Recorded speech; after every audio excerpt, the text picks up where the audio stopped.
My sister-in-law hates me, and now her creepy husband is my new boss. He wants to cooperate if I want my promotion, but I do this, and he is shocked.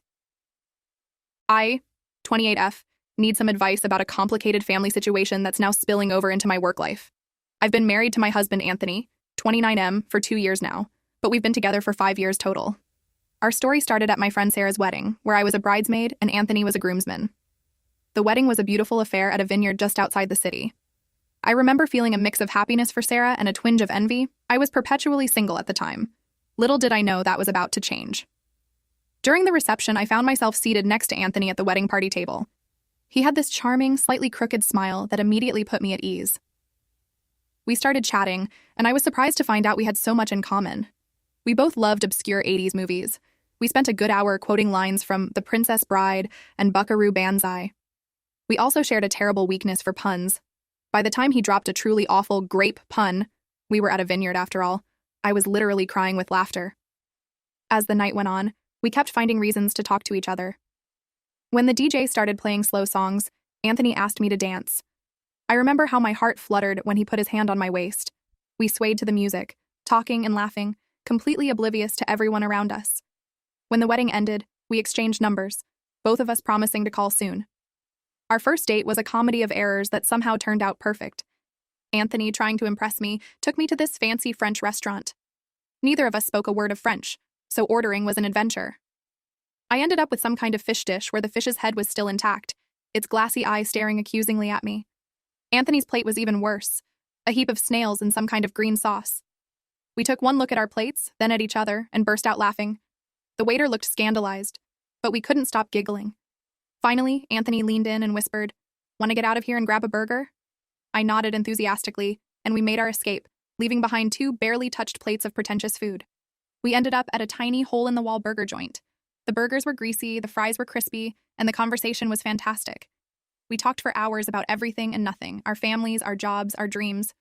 By the end of the night, I knew there was something special between us. Things moved pretty quickly after that. Within 6 months, we were practically living together. Anthony had a drawer at my place, and half my closet had migrated to his apartment. I knew he was the one when I got really sick with the flu. Instead of keeping his distance, Anthony spent the whole weekend taking care of me. He made homemade chicken soup, kept me supplied with tissues and medicine, and even sat through a marathon of my favorite cheesy rom-coms without a single complaint. When I apologized for being such a mess, he just kissed my forehead and said there was nowhere else he'd rather be. The proposal came about 1.5 years into our relationship. It was low-key and sweet, just like Anthony. We were having a picnic in the park where we had our first kiss. As we were packing up, he pretended to drop something and got down to look for it. When he looked up, he was on one knee, holding out a ring. "I can't imagine my life without you," he said. "Will you marry me?" Of course, I said yes, tears streaming down my face as he slipped the ring on my finger. Everything was perfect. Until I met Anthony's family, especially his older sister Amelia, 32F. From the moment I walked in the door for that first family dinner, I could tell she didn't like me. She greeted me with a smile that didn't reach her eyes and a hug that felt more like a vice grip. "So you're the girl who's stolen my baby brother's heart," she said, her tone just a little too sharp to be friendly. Throughout dinner, Amelia kept making these little digs at me. When I mentioned I worked in marketing, she said, "Oh, that must be interesting. I could never do something so, well, basic, but I'm sure it's fun for you." When I complimented her dress, she replied, "Oh, this old thing? I'm sure you have similar ones. It's so brave of you to wear something so young at your age." Each time she'd follow it up with a little laugh and a "just teasing," but I could feel the venom behind her words. The worst part was, everyone else in Anthony's family seemed to love me. His parents were warm and welcoming, asking me all sorts of questions about my family and my job. His younger brother thought I was hilarious, especially when I started making terrible puns. This only seemed to make Amelia dislike me more. I could see her getting more and more agitated as the night went on, especially when Anthony's mom asked me for my lasagna recipe. After we got engaged, things with Amelia got even worse. At my bridal shower, she gave me a set of cooking utensils with a card that read, "Since you'll need all the help you can get in the kitchen." Then she laughed it off as a joke when she saw my hurt expression. During the wedding planning, she constantly tried to undermine my choices, suggesting that maybe I should choose a different dress style because not everyone can pull off that look, or that we should reconsider our venue because it might be a bit too classy for some of your family members. But Amelia wasn't even the biggest problem. Her husband, Mike, 34M, gave me the creeps from day one. At first, I thought he was just being friendly, but his behavior quickly crossed a line. At Anthony's birthday party, Mike cornered me in the kitchen while I was getting drinks. He leaned in way too close, his breath smelling of beer, and said, "You know, if you ever get bored with Anthony, I could show you what a real man is like." I was so shocked I just mumbled something and ran out of there. Another time at a family barbecue, Mike kept finding excuses to brush up against me or touch my arm. He'd make these gross comments like, "That swimsuit looks great on you. I bet it would look even better on my bedroom floor." I tried to laugh it off and stay away from him, but he was persistent. Once, when I was bending over to get a soda from the cooler, I felt a hand on my lower back. I jerked upright to find Mike standing there, grinning. "Just admiring the view," he said with a wink. The final straw came at Christmas last year. We were all opening gifts, and Mike handed me a small box. Inside was a pair of lacy red underwear. When I looked up at him in horror, he winked and said, "A little something for Anthony? And maybe for me to see later?" I was mortified, and Anthony was furious. He demanded to know what Mike meant by that, but Mike just laughed it off as a harmless joke. That night, I finally broke down and told Anthony everything. All the comments, the touches, the inappropriate behavior. He was angry and immediately confronted Amelia about Mike's behavior. It turned into a huge fight, with Amelia accusing me of lying and trying to break up her marriage. She said I was just jealous of her and trying to turn everyone against her. Mike played innocent, saying I had misunderstood his friendly behavior and that I was blowing things out of proportion. The argument got heated, with Anthony defending me and Amelia defending Mike. It ended with Amelia storming out, dragging Mike behind her and yelling that we were no longer welcome in their home. Since then, Amelia and Mike haven't spoken to us. It's made family gatherings incredibly awkward, but at least I didn't have to deal with Mike's harassment anymore. Or so I thought. Today, I got the shock of my life. I walked into work looking forward to starting a new project when my coworker pulled me aside. "Did you hear?" she whispered. "We have a new department head." My blood ran cold as she continued. "It's Mike. You know, your brother-in-law?" I felt like I was going to be sick. I looked across the office and there he was, smirking at me from the door of what used to be my old boss's office. How could this be happening? How could he be my direct supervisor now? I made it through the day in a daze, trying to avoid Mike as much as possible. When I got home, I collapsed on the couch, my mind racing. Anthony is out of town for work and won't be back for a week. I'm scared to be alone with Mike at work, knowing what he's like and that he has power over me now. I'm also worried about how this will affect things with Anthony's family. Should I quit my job? Try to transfer departments? Report Mike to HR? But what if they don't believe me? It would be my word against his, and he's the new boss. I'm at a loss here, and I could really use some advice. How do I handle this nightmare situation? Update 1. It's been almost a month since my last post, and I wanted to give you all an update on my situation with Mike. First off, thank you to everyone who offered advice and support. Your kind words and suggestions have been a lifeline during this stressful time. I told Anthony about Mike being my new boss as soon as he got back from his work trip. He was just as shocked and worried as I was. We spent hours discussing our options, weighing the pros and cons of each possible course of action. Anthony suggested that I look for a new job if I'm uncomfortable working with Mike. While I appreciate his concern, I'm hesitant to leave.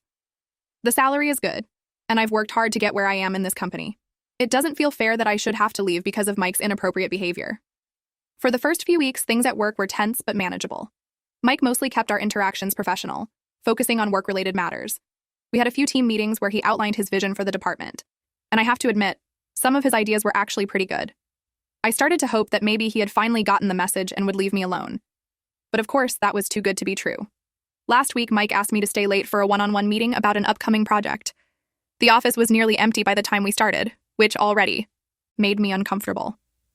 As we were wrapping up the work discussion, he suddenly shifted gears and started asking personal questions. He wanted to know how things were going with Anthony, if I was enjoying married life, that sort of thing. His tone was overly familiar, and it made my skin crawl. I told him firmly that I preferred to keep our conversations strictly professional.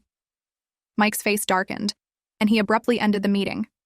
As I was gathering my things to leave, he said in a low voice, "You know, you really should learn to be more flexible. It could really help your career." The threat was thinly veiled, and it left me shaken. Since then, Mike has been making my work life miserable. He's been piling on extra tasks, setting unrealistic deadlines, and nitpicking everything I do. Last week, I stayed up until 2 a.m. finishing a report he suddenly needed first thing in the morning. When I handed it in, he barely glanced at it before telling me to redo the whole thing because he didn't like the font I used. No matter how hard I work or how good my results are, he never has a word of praise. In team meetings, he ignores my contributions or talks over me. It's like he's on a mission to break me down. My coworkers have noticed the change too. A few have asked if everything's okay, but I'm too embarrassed to tell them the real reason. What's really got me worried is that our annual performance reviews are coming up soon. I was hoping to get a promotion and a salary raise this year. I've consistently exceeded my targets and taken on additional responsibilities. In any normal situation, I'd be a shoo-in for advancement. But now, everything depends on Mike's evaluation of my work. Given how he's been treating me lately, I'm afraid he'll tank my chances out of spite. My fears were confirmed yesterday when I got a call from Mike late in the evening. I was at home trying to relax after another stressful day when my phone rang. Seeing Mike's name on the caller ID made my stomach churn, but I knew I couldn't ignore it. He didn't even bother with small talk. He just said, "Listen, about that promotion you're hoping for. You can forget about it unless you start being more cooperative." The implication was clear, and it made me feel sick.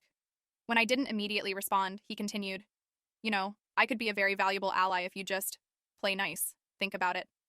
Then he hung up, leaving me feeling dirty and used. I'm disgusted and angry, but also scared. I've worked so hard for this opportunity, and the idea of losing it. Because I won't submit to Mike's harassment is infuriating, but I refuse to let him win. I spent half the night researching my options, looking up labor laws and company policies. After a lot of thought, I've decided to take action. I confided in my colleague, Olivia, about what's been happening. We've been friends since I started at the company, and I trust her completely. She was horrified when I told her everything and immediately offered to help. Together, we've come up with a plan to expose Mike's behavior. We're going to gather evidence of his harassment. Olivia suggested planting a recording device in his office to catch him in the act. It's a risky move, and I'm not even sure if it's legal, but at this point, I feel like I have no choice. If we can get solid proof of his misconduct, we can take it to HR and hopefully put an end to this nightmare. I know some of you might be wondering why I haven't told Anthony about this latest development. The truth is, I'm worried about how he'll react. He's protective of me, and I'm afraid he might confront Mike directly. That could lead to a physical altercation, which would only make things worse. Mike could press charges, and Anthony could get in serious trouble. Plus, it would give Mike an excuse to fire me or make my work life even more hellish. So for now, I'm keeping this between me and Olivia. We're planning to put our plan into action next week, right before the performance reviews start. I'm nervous, but also determined. Mike has gotten away with this behavior for far too long, and it's time someone stood up to him. I'll update again once we've carried out our plan. Wish me luck, and thank you again for all your support. It means more than you know. Update 2. Hey everyone, I'm back with what will hopefully be my final update on this whole Mike situation. A lot has happened since my last post, and I'm still processing it all. After my last update, Olivia and I put our plan into action. For the next few days, I played along with Mike's game. I hated every second of it, but I knew it was necessary to get the evidence. The implication was thick enough to cut with a knife. Then he got really explicit, detailing exactly what he expected from me in exchange for a positive review and promotion. It was revolting, but I managed to keep my cool and get him to repeat his offer clearly for the recording. As soon as I left his office, I met up with Olivia. We retrieved the recording device and listened to make sure we had gotten everything. It was all there, clear as day. We wasted no time in taking the evidence to HR. The HR team took the matter very seriously. They immediately launched an investigation and placed Mike on administrative leave. Over the next week, they interviewed several other employees, and it turned out I wasn't the only one Mike had harassed. Yesterday, we got the news. Mike has been fired. The company is implementing new policies to prevent this kind of abuse in the future, and they're offering counseling services to anyone affected by Mike's behavior. As for me, I not only got the promotion I deserved, but also a formal apology from the company for what I had to endure. Now, onto the family drama side of things. When the news about Mike broke, Anthony's family was initially angry and disbelieving. They thought I had made false accusations to get ahead at work. Anthony's parents called, demanding to know why I was trying to ruin Mike's life. His younger brother sent a text saying he was disappointed in me. It was a tough few days, feeling like I was under attack from all sides, but as more details came out and other victims came forward, most of them came around. Anthony's parents called again, this time to apologize for not believing me earlier about Mike's behavior. They expressed their shock and dismay at his actions and offered their full support. His younger brother sent another text, this one full of apologies and offers to help in any way he could. Even some extended family members reached out to offer their support. The only holdout, unsurprisingly, is Amelia. True to form, Amelia is standing by Mike. She's been on a warpath, posting on social media about how I seduced her husband and then falsely accused him when he rejected me. It's laughable, really. considering we have actual recordings of Mike's behavior. But I guess some people will believe what they want to believe. Amelia has been calling and texting Anthony nonstop, trying to get him to see reason and stand up for his family. She's even threatened to cut ties with him completely if he doesn't denounce me. It's been hard on Anthony, but he's remained steadfast in his support of me. Honestly, though, I don't care what Amelia thinks anymore. I know the truth, and so does everyone who matters. Anthony has been incredibly supportive throughout this whole ordeal. He told me he's proud of me for standing up for myself and potentially helping other victims in the process. His unwavering support has meant everything to me. As for my job, things are looking up. With Mike gone, the work environment has improved dramatically. My new supervisor is professional and respectful, and I'm excited about the challenges my promotion will bring. My colleagues have been supportive too, with many of them thanking me for having the courage to speak up. I know this experience will have lasting effects on me, and I'm planning to start therapy to process everything that's happened. The company is covering the costs as part of their effort to make amends. I'm also considering joining a support group for workplace harassment survivors. But for the first time in a long time, I feel hopeful about the future. I've learned that I'm stronger than I thought, and that standing up for what's right is always worth it, even when it's scary. I've also learned the importance of having a support system. I couldn't have gotten through this without Anthony, Olivia, and all of you. As for Amelia and Mike, I hear through the grapevine that they're moving out of state. Mike is apparently having trouble finding work after being fired for sexual harassment. Part of me feels a twinge of sympathy, but then I remember all the people he hurt, and I know justice has been served. Looking ahead, Anthony and I are focusing on healing and moving forward. We're planning a vacation, just the two of us, to reconnect and relax after all this stress. We're also talking about starting a family soon, something I wasn't sure I was ready for before, but now feels right. Thank you all again for your advice and support throughout this journey. It's been a wild ride, but I'm glad I can end this chapter of my life on a positive note. To anyone out there facing a similar situation, don't be afraid to speak up.